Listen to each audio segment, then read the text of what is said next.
Agora, olhando para o capítulo 10 de 1 Coríntios, nós vamos ver como nós devemos usar sabiamente a nossa liberdade cristã. E Paulo toma como exemplo Israel. Ora, irmãos, não quero que ignoreis que nossos pais estiveram todos debaixo da nuvem e todos passaram pelo mar, tendo sido todos batizados, assim na nuvem como no mar, com respeito a Moisés. É interessante que no mundo evangélico atual, as pessoas não valorizam o batismo que Jesus ensinou. Em seu nome, para perdão de pecados, para a pessoa receber o Espírito Santo. Enquanto toda a Escritura mostra a importância do batismo. E ele está falando que a nação de Israel, todos foram batizados no batismo de Moisés, passando debaixo da nuvem e passaram também pelo mar, tendo sido todos batizados com respeito a Moisés. Então, se você ainda não foi batizado em Cristo, você precisa ser. Você precisa ser imerso na água, em nome do Pai, do Filho, do Espírito Santo. E Deus, segundo a sua generosidade, te perdoará. E não só te perdoará, mas Ele também dará a você um selo, o selo da promessa, o Espírito Santo. E é o Espírito Santo que há de produzir em você o caráter de Jesus, o estilo de vida de Jesus. Sem o batismo que Jesus nos ordenou, conforme Paulo diz em Efésios, capítulo 4, a partir do verso 4, há um só batismo. Qual? O batismo nas águas, em nome do Pai, do Filho, do Espírito Santo. Foi o que Jesus nos ordenou, para lavar os nossos pecados e para sermos selados com o dom da promessa que Deus fez aos nossos pais no passado, o Espírito Santo. E aí então, ele disse, todos eles comeram de um só manjar espiritual e beberam da mesma fonte espiritual, porque bebiam de uma pedra espiritual e essa pedra era Cristo. Teofania, Cristo em forma. Deus sempre se fez presente na nossa terra. Lembra de Adão e Eva? No fim da tarde, quem vinha ao Éden para falar com Adão e Eva? O Criador. Quem tira o torrão da semente para que ela frutifique? O Criador. Quem vem em juízo para trazer justiça a uma nação pecaminosa, a uma pessoa pecaminosa? Depois dele ter advertido, admoestado, encorajado a mudança, Deus, Jesus. A Bíblia diz que o juízo de Deus começa pela igreja. E se Deus já está nos julgando, onde comparecerá o ímpio, sim, o pecador? Estou citando livremente as Escrituras, mas você conhece todas elas. Se você tem lido a Bíblia, provavelmente tem. Você conhece todas essas citações bíblicas. E eu espero que você possa levar em conta o que está sendo dito. Então, eles começaram bem, todos foram batizados, todos beberam da mesma rocha que era Cristo. Olha o verso 5. Entretanto, Deus não se agradou da maioria deles. Deus não se agradou. Por quê? Porque eles pararam para fazer algumas coisas que nós vamos ver, o próprio texto fala, eu não preciso falar. Razão por que ficaram prostrados no deserto. Morreram no deserto, não entraram na terra da promessa. E muitos não vão entrar na pátria celestial, porque estão no reino de Deus, mas fazendo as coisas do reino dos homens. Amando mais seus pais, suas esposas, seus filhos, seus maridos, seus prazeres, suas diversões, e deixando Deus para depois. E foi isso que Israel fez.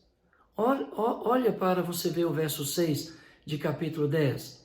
Ora, estas coisas se tornaram exemplo para nós, a fim de que, primeiro, não cobicemos as coisas más, como eles cobiçaram. Segundo, não vos façais, pois, idólatras, como alguns deles, porque está escrito, olha o que está escrito, o povo se assentou para comer, beber e levantou-se para divertir-se. Tem alguma coisa errada em comer, divertir? Não. Mas aqui, essa diversão, esse comer, esse beber, está ligado aos excessos e estão ligados à idolatria. E muitos estão excedendo no beber, no comer, no divertir, esquecendo das coisas do Senhor. Mergulhados na idolatria. E talvez você está dizendo, você não está dizendo para mim, porque eu não tenho imagem de barro na minha casa. Mas lembra, se você planta só para a carne, quem é o seu Deus? O seu eu. Você está adorando a si mesmo, satisfazendo todos os desejos da sua carne, dos seus olhos, dos seus sentidos. E você vai colher. E se eu estou fazendo, eu vou colher corrupção e destruição. E no verso 8 ele diz, e não pratiquemos a imoralidade, como alguns deles o fizeram, e caíram num só dia 23.000. Esse registro está lá em Números, capítulo 25, no verso 1 a 9.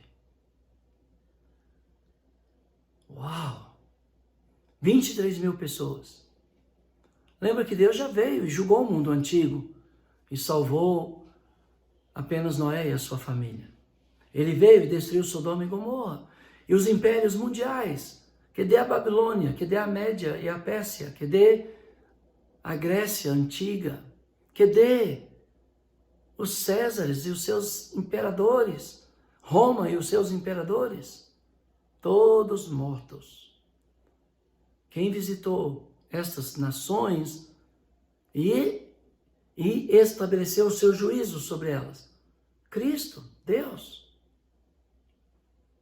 Mas ele também se inclina para socorrer o aflito, o necessitado.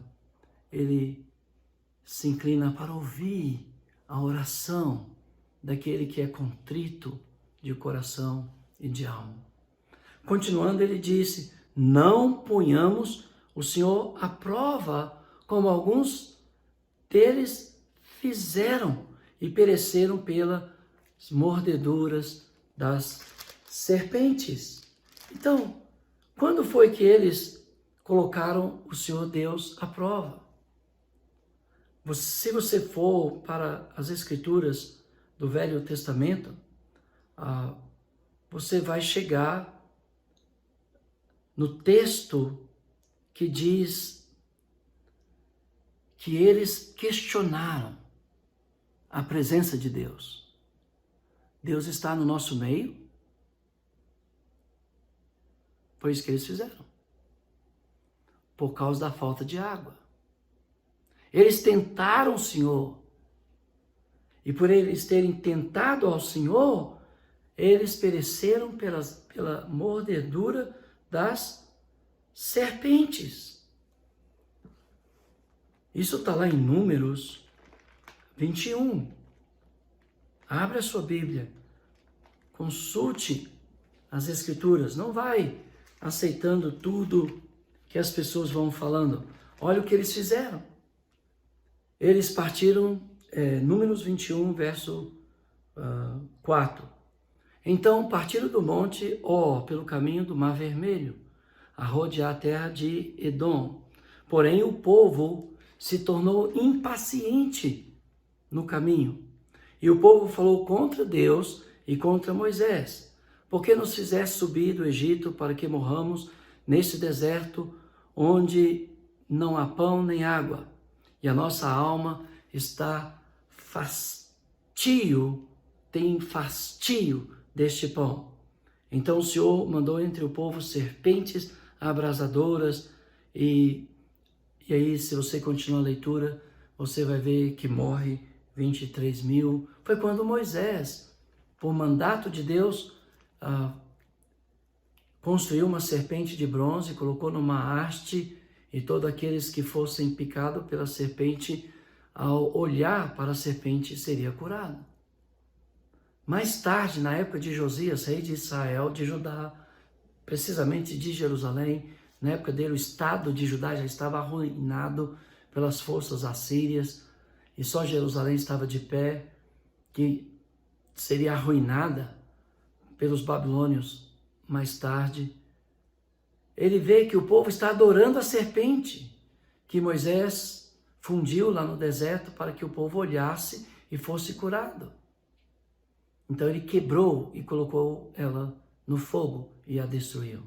Porque não era para adorar a serpente, é para eles terem um símbolo na mente, um memorial, trazer à sua memória, que quando eu e você, quando eles desprezaram os dons de Deus, o que eles fizeram? Segundo Paulo, no capítulo 10 de Corinto, eles colocaram Deus à prova. Eles tentaram o Senhor. Quando as pessoas desprezam o dom de Deus, quando fica enjoada do que Deus tem providenciado para elas, o que elas estão fazendo? Colocando o Senhor à prova, desprezando o dom de Deus. Deus mandou para o povo o maná no deserto e os sustentava. E o povo estava enjoado de comer aquele pão. E eles falaram contra o Senhor, contra Moisés. Eles estavam tendo nojo, desprezando. Quando você despreza o dom de Deus, os dons de Deus, você está colocando o Senhor à prova. E como eles morreram, eu e você morreremos. Não pelas serpentes físicas, mas pela serpente que envenenou a nossa alma com o pecado. Mais tarde, Jesus, como a serpente no deserto, foi levantado entre o céu e a terra, para que todo aquele que nele crê e guardar os seus mandamentos sejam salvos. Se você não olhar para Jesus, e não é um olhar físico, porque você não vai vê-lo, é um olhar espiritual, aprendendo dele nas Escrituras, vivendo como ele viveu, ensinando o que ele ensinou, sendo padrão de fé, como ele foi, de amor, como ele foi. O veneno da antiga serpente, Satanás, o diabo, está no seu sangue, está na sua alma, e você vai perecer pela mordedura da serpente. Quando eu e você desprezamos os dons de Deus, eu vejo na nossa congregação, parece que tudo de errado acontece só na minha congregação, parece que não acontece em lugar nenhum mais. Eu vejo irmãos desprezando o culto, a ceia do Senhor, trocando isso por uma festa de família, por um aniversário, por um jogo de futebol, desprezando o dom de Deus. Eu vejo irmãos, enquanto a palavra de Deus está sendo falada, ensinada, eu não estou dizendo a opinião de alguém, ou uma história de alguém, mas eu estou dizendo a palavra de Deus. Pessoas sem nenhuma reverência, levantam, vai beber água, vai ao banheiro, não, desprezando o dom de Deus. A serpente já te picou. E se você não olhar de volta para Cristo, você vai morrer como aqueles morreram. Eu vou perecer como aqueles pereceram. Mas olha o que mais eles fizeram. Não murmureis, como alguns deles murmuraram e foram destruídos pelo exterminador. Estas coisas lhes sobrevieram como exemplo e foram escritas para advertência nossa, de nós outros, sobre quem os fins dos séculos têm chegado. Então, o que o povo de Israel fez? Eles, ao sair do Egito, eles começaram a cobiçar coisas más. Eles se entregaram ao excesso da comida, da bebida, à idolatria, à diversão, da diversão, e tudo isso associado à idolatria, à imoralidade. Eles provaram o Senhor, tentaram o Senhor e foram mortos. E tudo isso foi registrado para nosso exemplo, para nossa advertência, para que nós não cometamos os mesmos erros. Se temos, volte a olhar para Cristo, e Ele é poderoso para te curar, e te restaurar, e te perdoar, e te abençoar. E Ele continua: não vos sobreveio tentação que não fosse humana, mas Deus é fiel e não permitirá que sejais tentado além das vossas forças. Ou seja, nós somos tentados, mas as tentações que sofremos, como eles sofreram, eram de origem humana. Não era de origem espiritual. Era coisas que eles podiam ter superado, porque era humana. As tentações são humanas. Muitas pessoas, muitas vezes dizem: estou sendo tentado pelo diabo. Não! A Bíblia diz que somos tentados pela nossa própria cobiça, lá no livro de Tiago. Que nós somos tentados pelas coisas que habitam o nosso coração. As nossas tentações vêm de dentro de nós. Os maus diálogos, conforme Marcos, capítulo 7, a partir do verso 13, disse, produz toda sorte de imoralidade, idolatria, feitiçaria, bebedeira, corrupção e etc. Nós somos tentados pela nossa própria cobiça. Agora, quando Jesus foi tentado, ele foi tentado de fora.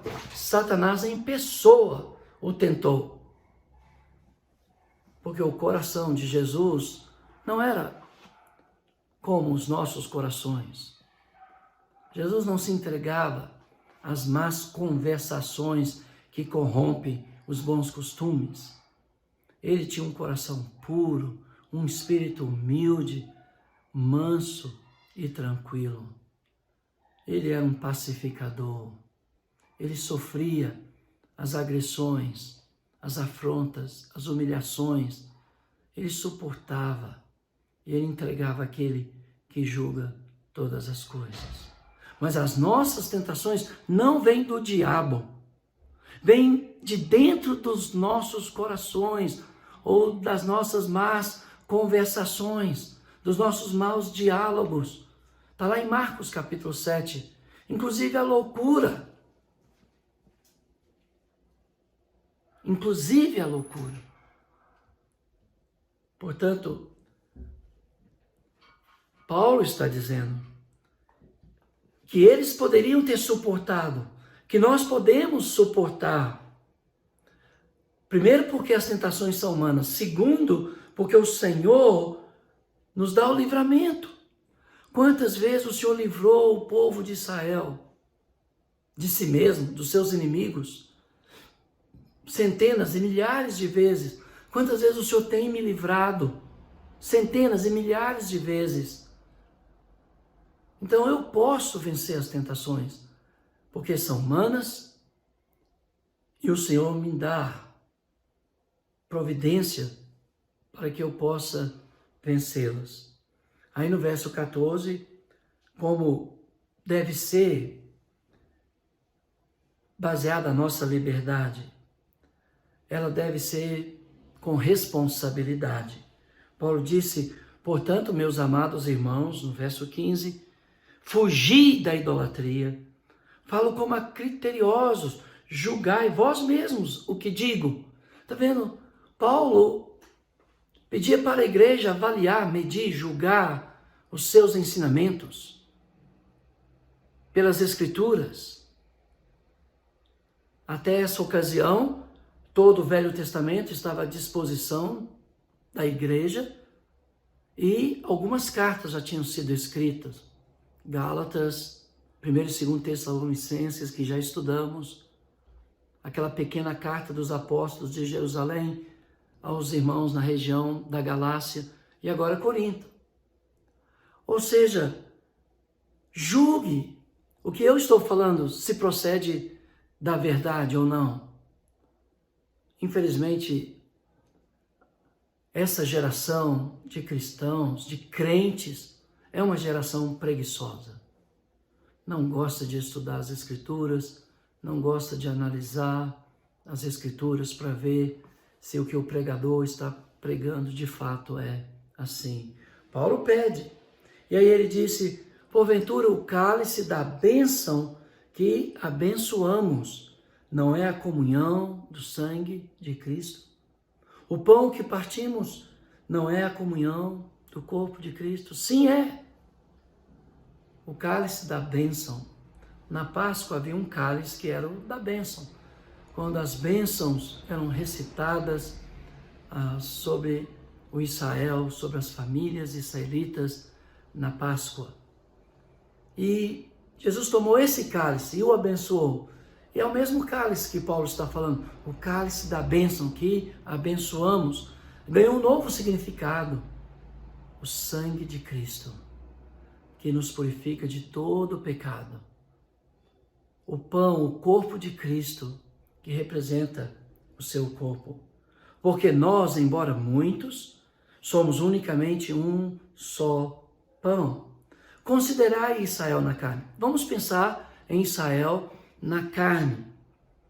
Não é certo que aqueles que se alimentam dos sacrifícios são participantes do altar? Que digo, pois, que o sacrificado ao ídolo é alguma coisa? De jeito nenhum. Paulo já tinha dito que os ídolos não são nada. Ou que o próprio ídolo tem algum valor? Ele diz, nenhum valor.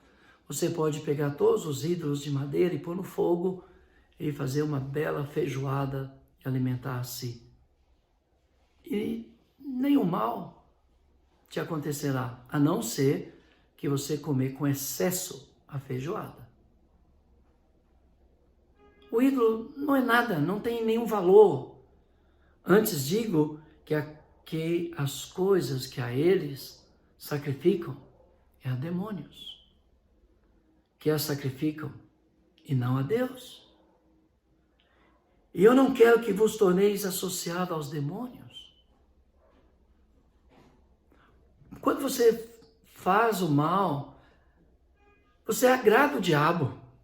E por fazer as obras dele, você pertence a ele. Não quer dizer que ele possui o seu corpo, mas você pertence ao diabo. Por quê? Porque você está fazendo as obras do diabo. Mentira, por exemplo. Quem é o pai da mentira? O diabo. E você vive uma vida na mentira. Quem é o seu pai? O diabo. Agora, se você fala a verdade, quem é o seu pai? Deus. Se você ama a verdade e segue a verdade, quem é o seu pai? Deus.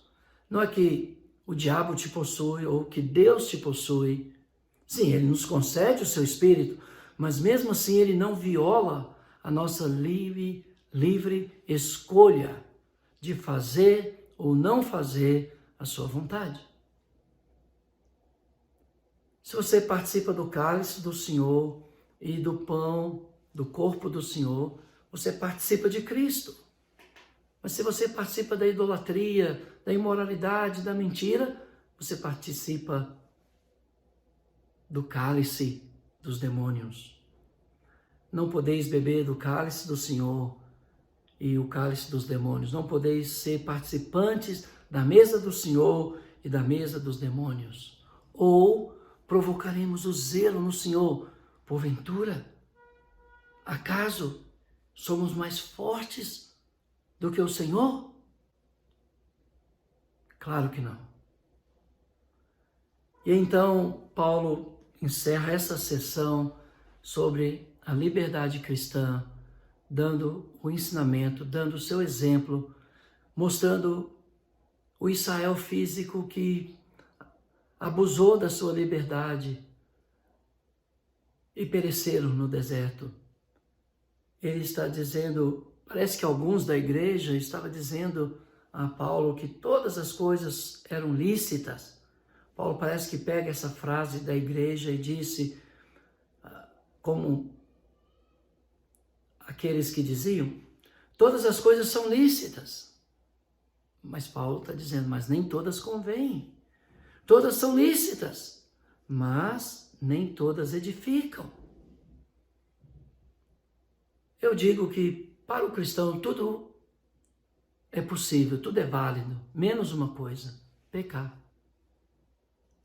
Você pode viver a vida na presença do Senhor, celebrar todos os dias da sua vida, mas em santidade, em verdade, em justiça, honrando, louvando, adorando o Senhor. Tudo é lícito ao cristão, menos pecar, menos enfraquecer nossos irmãos, menos causar tropeço aos nossos irmãos, menos trazer obstáculo ao Evangelho de Cristo. Todos esses ensinamentos estão sendo dados desde o capítulo 8 até agora. Então Paulo está dizendo, ninguém busca o seu próprio interesse, e sim o do outro, tá vendo? Não é para eu viver uma vida egoísta, centrada no eu, mas eu preciso viver uma vida pensando no bem-estar do meu próximo. Paulo diz, comei de tudo que se vende no mercado. Lembra que eu já disse no capítulo 8 que você achava carne sacrificada no mercado, na casa do seu amigo ou no templo. Se você fosse à casa do seu amigo, você podia comer de tudo, desde que ninguém o advertisse que aquilo foi sacrificado aos ídolos. Não porque o ídolo é alguma coisa, mas por causa da consciência daquele que te advertiu. E se você for ao mercado, Paulo está dizendo, você pode comprar de tudo, comer de tudo, mas sem fazer pergunta, olha, sem nada perguntardes, por motivo de consciência. Aí sempre tem um boca aberta que pergunta, e aí nós não podemos, por causa da consciência daquele que falou. E aí disse, porque do Senhor é a terra e a sua plenitude. Então, podemos lançar mão de todo o fruto da terra e comer. Aquele fruto que nós não podíamos já foi tirado da terra. E nós sofremos a consequência por termos comido daquele fruto na pessoa do nosso pai Adão. Em Adão todos comeram daquele fruto. E todos morrem por causa daquela ação de Adão. Mas essa árvore já não mais, esse fruto não mais existe. Então ele está dizendo que nós podemos comer de tudo. O que for posto diante de vós, sem nada perguntares, por motivo de consciência. Então ele fala que você pode comer de tudo que se vende no mercado, e depois ele fala que se um incrédulo te convidar para ir à casa dele, e você quer ir, e você quer comer, você pode comer de tudo que te for posto à mesa, mas sem perguntar. Porém, se alguém disser isto é coisa sacrificada a ídolos, não comais, por causa daquele que vos advertiu, por causa da consciência. Consciência, digo, não tua propriamente, mas do outro. Pois porque há de ser julgada a minha liberdade pela consciência alheia? Paulo está perguntando. Se eu participo com ações de graças, porque hei de ser vituperado por causa daquilo, porque dou graças. Portanto, Paulo diz, quer comais, quer bebais, ou façais outra coisa, fazei tudo para a glória de Deus. Faça tudo para a glória de Deus, em vez de determinar sua liberdade. Faça tudo para agradar a Deus, sem reclamar de seus direitos. Busque os interesses dos outros, seja imitadores de Cristo. Olha o que Paulo disse. Não vos torneis causa de tropeço nem para judeus, nem para gentios, nem tampouco para a igreja de Deus. Assim como também eu procuro em tudo ser agradável a todos, não buscando o meu próprio interesse, mas o de muitos, para que sejam salvos.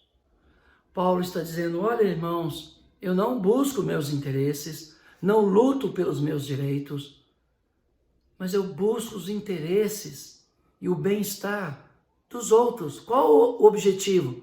De salvar alguns. Esse é o nosso objetivo, levar as pessoas a conhecer a Cristo. E se eu tenho que abrir mão de comer alguma coisa, ou beber alguma coisa, ou fazer alguma coisa, se eu tiver que abrir mão de algum direito que eu tenha, para salvar, para fortalecer aquele irmão, aquela irmã, para não ser tropeço, nem para a igreja, nem para os pagãos, nem para os judeus, nem para povo algum, eu devo me tornar escravo da consciência alheia, mesmo sendo livre de todos. Eu digo que o cristão é o ser mais livre, mas ao mesmo tempo é aquele que, por amor ao próximo, abre mão dos seus direitos, não dos seus deveres, dos seus direitos. Abre mão de muitas coisas para não trazer escândalo, prejuízo à fé dos santos, dos irmãos, das irmãs. Para não trazer obstáculo àqueles que querem entrar no reino de Deus e não entram, porque vê você ou eu fazendo coisas que aos nossos olhos pode até ser moral, mas aos olhos deles, imorais. Portanto, volte a sua atenção para a história de Israel. Porque eles pereceram? Porque eles cobiçaram coisas más? Porque eles murmuraram, reclamaram? Porque eles pararam para comer, beber, divertir? Porque eles se tornaram idólatras? Porque eles desprezaram os dons de Deus, no caso específico, o maná lá em Números 21, colocaram Deus à prova, murmuraram contra o Senhor e tentaram o Senhor. Sabe o que é tentar a Deus? É dizer, diante de uma dificuldade que você esteja enfrentando, de uma falta que você está sofrendo, será que Deus está comigo? É só falar essa frase. Na sua perda, na sua dor, na sua alma, você está tentando o Senhor. Foi isso que eles fizeram. Quando eles chegaram no lugar e não tinha água, eles perguntaram a Moisés: o Senhor está conosco? E eles tentaram o Senhor. Por quê? Porque Deus disse que estaria com eles.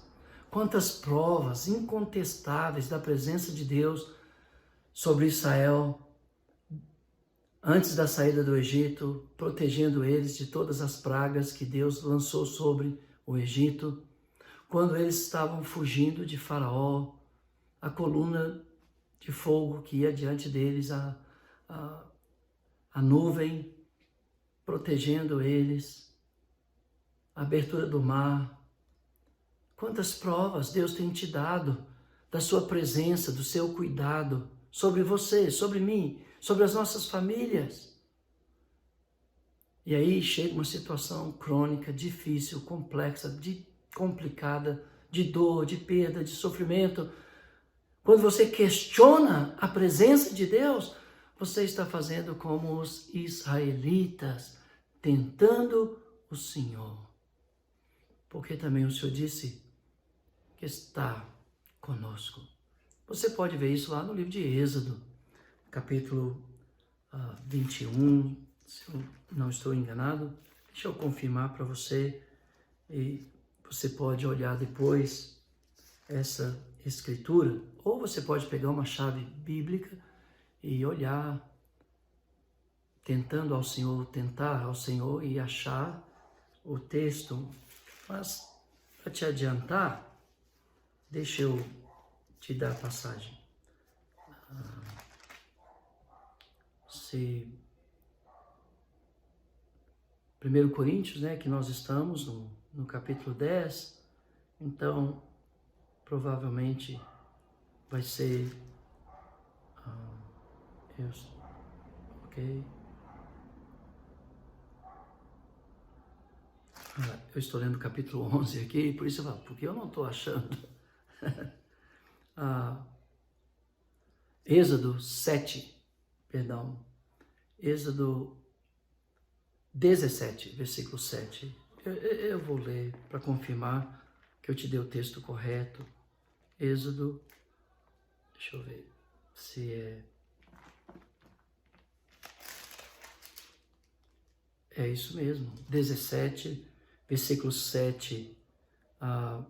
Chamou o nome daquele lugar Massá e Meribá, por causa das contendas dos filhos de Israel, porque tentaram ao Senhor, dizendo: está o Senhor no meio de nós? Ou não? Êxodo 17, verso 7. Então, quando você duvida do cuidado de Deus, da presença de Deus, diante da morte, diante de uma doença crônica, diante da perda de um filho, diante da perda financeira, e você questiona o cuidado de Deus, o amor de Deus, a presença do Senhor, você está colocando Deus você está tentando o Senhor, como eles fizeram. Eu quero terminar esta aula, mais uma pregação do que aula, com aquela passagem das Escrituras, quando Jesus diz aos discípulos: passemos para outra margem do lago. E Jesus entra no barco com eles e se acomoda na polpa do barco e dorme. E os discípulos estão acordados e vem uma grande tempestade sobre eles. E eles ficaram atemorizados preocupados. Mas por quê? Eles tinham a promessa. Passemos para o outro lado do lago. Eles podiam se focar na promessa e descansar. E deixa o vento bater, deixa as ondas subir, deixa a tempestade chacoalhar o barco de um lado para o outro. Agarra-se às promessas de Deus e deixa as coisas deste mundo para lá. Mas eles também tinham a presença de Jesus. Jesus estava no barco. Eles podiam ter olhado para Jesus dormindo tranquilo. Eles podiam também deitar e dormir, se aquietar e saber que o Senhor é Deus. Em meio à tempestade, o Senhor é Deus. Em meio às dificuldades, o Senhor é Deus. Em meio às perdas, o Senhor é Deus.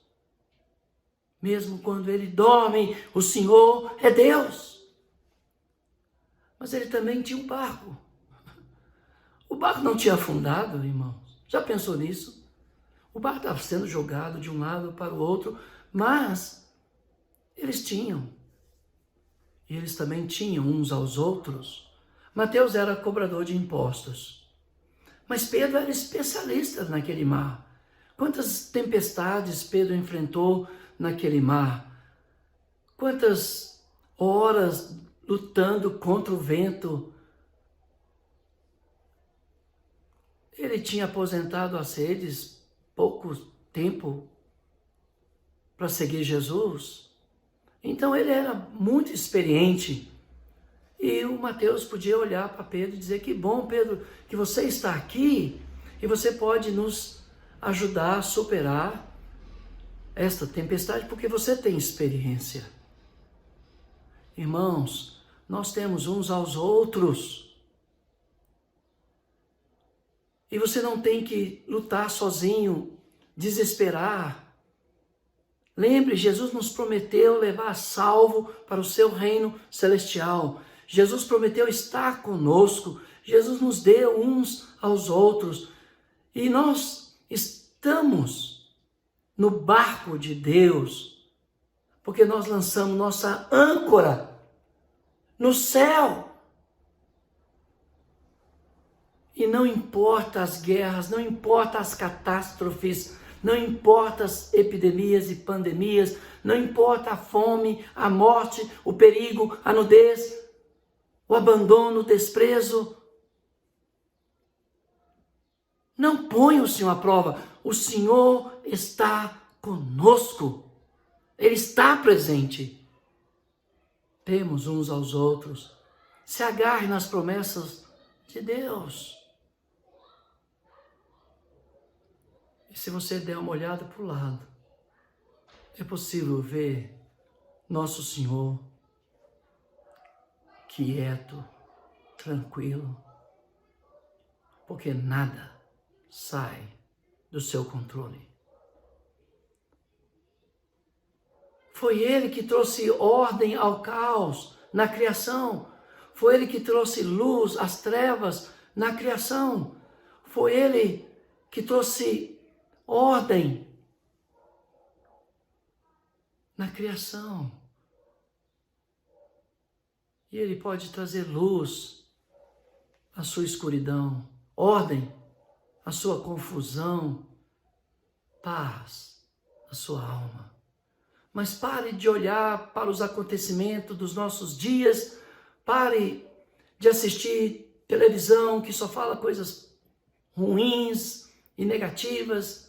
Pare, leia mais a Bíblia, faça um jejum de televisão, leia a Bíblia, ore, e você terá uma vida muito mais suave, feliz e abençoada.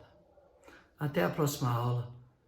Paulo encerra o capítulo 10 dizendo: sede meus imitadores, porque eu também sou de Cristo. Que Deus te abençoe.